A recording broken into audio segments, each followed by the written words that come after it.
Shalom Pak Bambang, saya mau izin bertanya, apakah Yesus sudah ada sebelum dunia ada? Mohon pencerahannya. Yesus sudah ada sebelum segala sesuatu ada. Ini praeksistensi Yesus. Suatu saat saya diundang ke sebuah gereja sinode Jawa, Protestan. Sinode ini sebetulnya alirannya Mennonite. Ya, saya kadang-kadang berpikir, kenapa orang suka dengan aliran? Ya, saya ditanya, Pak Bambang alirannya apa? Saya nggak suka aliran, saya langsung ke samudra. Karena kalau aliran dapatnya sedikit, kalau samudra kan dapatnya banyak, saya bilang. Tetapi saya kasih masukan, Pak Pendeta, kalau acara seperti ini digelar tanpa diabadikan, rugi. Kenapa bukan dijadikan acara tahunan? Acara apa tahunan, Pak? Iya, kalau di kalangan teman-teman Protestan itu kan agak alergi dengan budaya lokal kan. Nah, saya sudah mulai mengatakan, ayo kita lakukan inkulturasi di gereja. Apalagi gereja Jawa, saya bilang.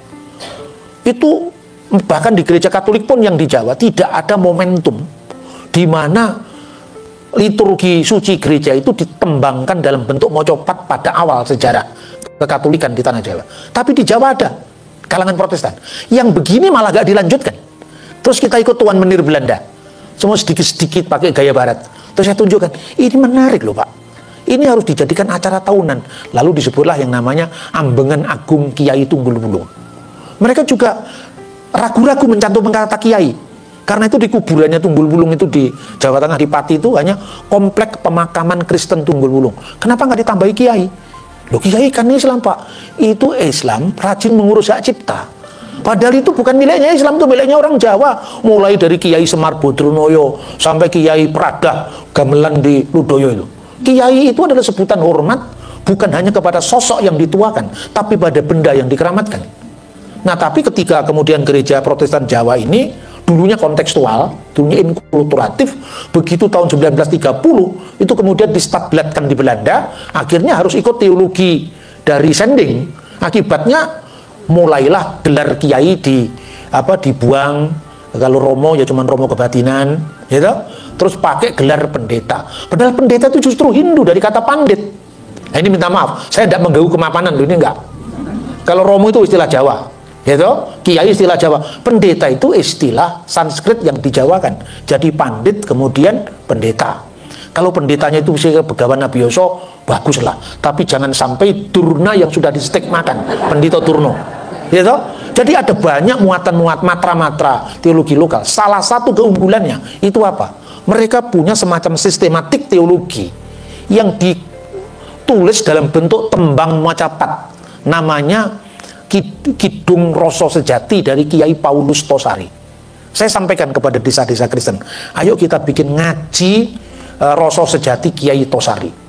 Nah, kita ngaji pakai kalau perlu pakai gamelan, tembang Jawa. Lalu ada semacam lagu yang umum itu Rasa Sejati itu bait pertama. Itu dinyanyikan di awal semua, ini baru kita diskusi. Itu menarik. Lah, soal Yesus yang sudah ada sebelum segala sesuatu ada, itu menjadi permenungan orang-orang Kristen Jawa ketika berhadapan dengan aliran kepercayaan sebagai sahabat dan Islam. Jadi salah satunya itu gini. Kiai Tunggul Wulung itu dulu nama mudanya adalah ketika menjadi Demang itu namanya Demang Atmodirjo. Nah, kemudian dia itu terlibat dalam pemberontakan Pangeran Diponegoro. Makanya dia hilang, kemudian menyamar jadi kiai yang namanya Kiai Abdullah. Saat dia kemudian mau kembali ke Gunung Klut, di mana dulu dia berkarya sebagai seorang guru ilmu Jawa, dia bertemu dengan seorang petapa perempuan namanya Indang Sampurnawati. Anda tidak berhak menaiki gunung ini, Tuan. Itu hak saya, karena ini wilayah saya. Tapi Anda bisa naik ke gunung ini kalau Anda bisa mengartikan ilmu saya. Apakah itu, katanya. Kira-kira dua-duanya itu terlibat dalam bukan perdebatan, teka-teki filsafat gitu ya. Ratu adil rawuh mertamu, tamu mbagekake sing ditamoni sebiting tanpa sangu.